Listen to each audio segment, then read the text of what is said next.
రాచర్లపాడు వద్ద ఇథనాల్ ఫ్యాక్టరీని వ్యతిరేకించండి. జెట్టి శేషారెడ్డి విజ్ఞాన కేంద్రంలో రౌండ్ టేబుల్ సమావేశం. మాట్లాడిన సిపిఎం జిల్లా సెక్రటేరియట్ సభ్యులు ఎం Mohan Rao. Ethyl alcohol factory వల్ల విషతుల్యాలు, కాలుష్య పదార్థాలు వెదజల్లబడతాయి. చుట్టుపక్కల గ్రామాలన్నీ కాలుష్యం బారిన పడతాయి. పంటలు పండవు. చర్మ వ్యాధులు, ఊపిరితిత్తుల వ్యాధులు, క్యాన్సర్ వ్యాధులు విపరీతంగా వస్తాయి.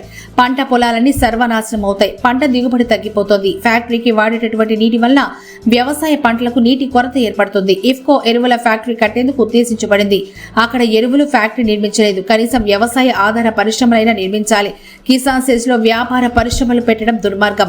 ఇది కార్పొరేట్ కంపెనీలకు భూములను దారాదత్తం చేసేందుకు పన్నాగమని అన్నారు. ఇండస్ట్రీ పెట్టడమే స్టాట్యూటరీగా తప్పు.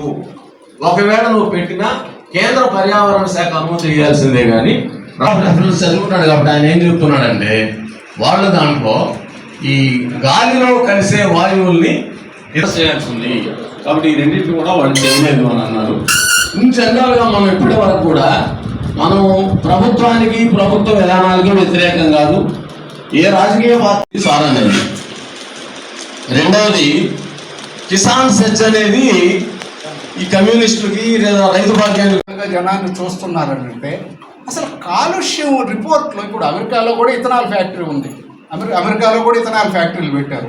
మొన్న ఎవరో ఒక ఆయన వేశాడు, మొత్తం మన సగటు భూమిని కానీ పంచితే భారతదేశంలో మనిషికి ఎకరా వస్తుందని ఎక్కడున్న జనాభా రీత్యా. ఆస్ట్రేలియాలో 78 ఎకరాలు వస్తుందని. అంత పెద్ద విశాలమైన దేశాలు. అమెరికాలో కూడా చాలా ఎక్కువ భూమి వస్తుంది. అంత విశాలమైన దేశంలో చాలా దూరంగా, ప్రజలకు దూరంగా ఫ్యాక్టరీలు పెడుతుంటారు. పెట్టినా కూడా అక్కడ చట్ట ప్రకారం ఏమి కెమికల్స్ రిలీజ్ అవుతాయో స్పష్టంగా దాంట్లో ప్రాజెక్ట్ రిపోర్ట్లో చూపించాలి. అవి చూపిస్తుంటారు. దాన్ని విరుగుడు ఏం చేస్తారు మీరు అనేది కూడా చూపించాలి ప్రాజెక్ట్ రిపోర్ట్లో. ఆ విరుగుడిని కూడా చూపిస్తుంటారు. ఇక్కడ ఏమి రసాయనాలు విడుదల చేస్తుంటారు అనేది ఆ రిపోర్ట్లో వాళ్ళు చూపించాలి. పెద్ద ప్రమాదకరమైన రసాయనాలు, క్యాన్సర్ కలిగించి, ఊపిరితిత్తుల జబ్బులు కలిగించి, ఇంత ప్రమాదకరమైన రసాయనాలను నువ్వు విడుదల చేస్తూ అది అసలు రిపోర్ట్లోనే నో నిల్ అని పెట్టారు. ఎంత మోసం, జనం పట్ల ఎంత బాధ్యత రాహిత్యం. అది ఒకటి మనం అర్థం చేసుకోవాల్సింది. క్యుములేటివ్ ఎఫెక్ట్, అన్ని ఫ్యాక్టరీలు కలిసి కలిగించే ప్రభావం పట్ల జాగ్రత్తగా ఉండడం. ఈ 2 ఫ్యాక్టరీలు ఒక దగ్గర పెడుతుంటారు. ఏ ఫ్యాక్టరీకి ఆ ఫ్యాక్టరీ నేను ఇంతే అంటుంటాడు. అంటే రాజుగారి పాలలో నీళ్ళలాగా నా ఇండే, నా ఒక్కడిని నీళ్లు పోస్తే ఏమవుద్ది అన్నట్టుగా ఎవడు పాటికో నీళ్లు పోసుకొని చివరికి మొత్తం నీళ్లు చేసే పరిస్థితి చేసుకొస్తుంటారు. ఆ పక్కన ఇంకొక ఫ్యాక్టరీ, ఆ 2 ఫ్యాక్టరీలు కలిసిన క్యుములేటివ్ ఎఫెక్ట్ చూపించాల. తర్వాత అక్కడే సున్నపట్టిలో ఇక రకరకాల చోట్ల చిన్న చిన్న ఫ్యాక్టరీలు ఉన్నాయి. ఒక 10 కిలోమీటర్లు 15 కిలోమీటర్ల రేడియస్లో ఇన్ని ఫ్యాక్టరీలు ఉంటే చిన్న చిన్న ఫ్యాక్టరీలు అయినా కూడా ఎన్ని కలిసి విడుదల చేసే, ఉమ్మడిగా విడుదల చేసే రసాయనాలు వాటి ఆ ఏరియాలో సిటీ అంటే మోడీ దగ్గర నుంచి, ప్రధాని దగ్గర నుంచి మొత్తం ఇంపార్టెంట్ విఐపీలంతా ఉండేది ఢిల్లీలో. అట్లాంటి ఢిల్లీలోనే కాలుష్యం పెరిగిందని చెప్పి అది ఎక్కడ ప్రపంచంలో దాని యొక్క విలువ పోతుందో అని చెప్పేసి ఎట్లాంటి పరిస్థితి ఉందంటే, ఎక్కడైతే కాలుష్యాన్ని చూపించేటువంటి మీటర్స్ ఉన్నాయో వాటి దగ్గర నీళ్లు చల్లి తుంపర్లు లేకుండా చేసి తక్కువ కాలుష్యం ఉంది అని చూపించేటువంటి పరిస్థితుల్లో మన దేశం ఉన్నప్పుడు, మన గవర్నమెంట్, మన పాలకులు ఉన్నప్పుడు ఇట్లాంటి వాటిని బాగా సీరియస్గా పట్టించుకొని వ్యతిరేకిస్తారని అనుకోవడం లేదు. కాబట్టి ఇట్లాంటి వాటికి రావాలంటే మాత్రం ఖచ్చితంగా పెద్ద ఎత్తున రెసిస్టెన్స్ వస్తుంది తప్ప అది సాధ్యం కాదు. రెండవది, ఊళ్ళో ఉన్నటువంటి వాళ్ళు మేము పోయినప్పుడు తిరిగినప్పుడు ఎవరు బయటికి రావడం లేదు. కారణం ఏంటి అంటే, అసలు ఒక సెజ్ అనేది ఒక ఉంది, దాని నుంచి ఒక ఫ్యాక్టరీ తయారయ్యి అక్కడి నుంచి అది ఈ చెడు అయినటువంటి ప్రభావాలు కలిగించి క్యాన్సర్లు వచ్చి, రోగాలు వచ్చి చచ్చిపోయి, తర్వాత ఏంటంటే వాసనలు బాగా కొట్టి ఇట్లా ఉంటే కానీ జనానికి అర్థం కాదు. అప్పుడు కూడా అన్నిటికంటే ముఖ్యం ఏంటంటే అవేమి చెప్పకుండా, ఏం ప్రచారం చేయకుండా గుడ్డుమట్టుగా దాన్ని ఎట్టో కట్ట 30వ తేదీ ఒక ప్రజాభిప్రాయ సేకరణ అనేటువంటి ఒక జస్ట్ అట్లా తూతూ మంత్రంగా చెప్పి దాన్ని శాంక్షన్ చేయాలని ప్రయత్నం చేస్తున్నారనే ఉద్దేశం ఉందని మనకు స్పష్టంగా అర్థమవుతుంది. కాబట్టి ఇప్పుడు మనం చేయాల్సిన పని ఏంటంటే, మనం అంతా చేసుకుని సార్ జాషువా గారు చెప్పినట్టు పోనీ అటువంటి పరిశ్రమ పెట్టినా మనం అంగీకరించవచ్చు. విత్తనాలు తయారు చేసేది సీడ్స్ బేస్డ్గా పెట్టినా. ఇక్కడ ముత్కూరు రోడ్లో ఫామ్ ఉంది, మనందరికి కూడా తెలుసు, వ్యవసాయ క్షేత్రం రీసెర్చ్ సెంటర్. అటువంటి రీసెర్చ్ సెంటర్ పెట్టుకోవచ్చు. రైస్ ఇండస్ట్రీ ఉంది ఇక్కడ.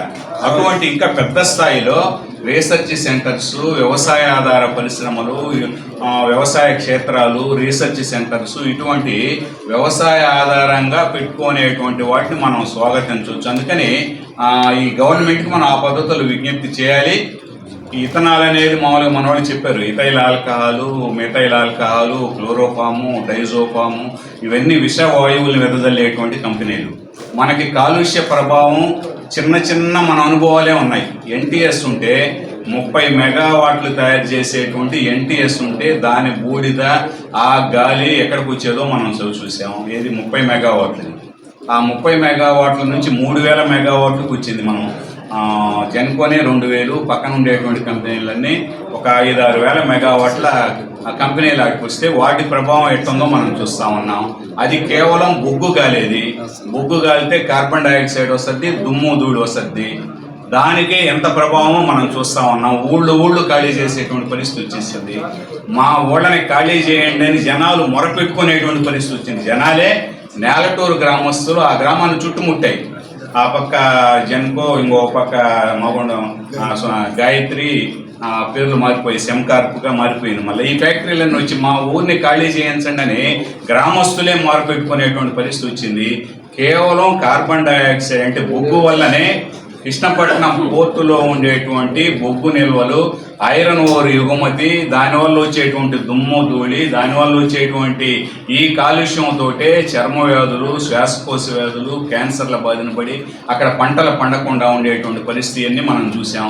ఒక చిన్న షుగర్ ఫ్యాక్టరీ, అది రైతులకు ఉపయోగపడే ఫ్యాక్టరీ కాబట్టి దాన్ని భరించాము. మొలాసిస్ వాసన వస్తామన్నా అటు పోతే ఎంత వాసన వచ్చేదో మనం అందరం కూడా భరించాం. అందుకని అటువంటి చిన్న చిన్న పరిశ్రమలు వస్తేనే అంత కాలుష్యం ఉంటే, ఈ బొగ్గు ఆధార పరిశ్రమలు వస్తే ఈ విధంగా కాలుష్యం ఉంటే, ఇక ఇథనాల్ లాంటి కెమికల్ ఫ్యాక్టరీని అక్కడ పెడితే ఎంత ప్రభావం ఉంటుందో మనందరికి కూడా తెలుసు. అందుకని దీని ముక్త కంఠంతో మనం అందరం కూడా వ్యతిరేకించాలి. అయితే ఇంతకు ముందులాగా పరిస్థితి మనోళ్ళు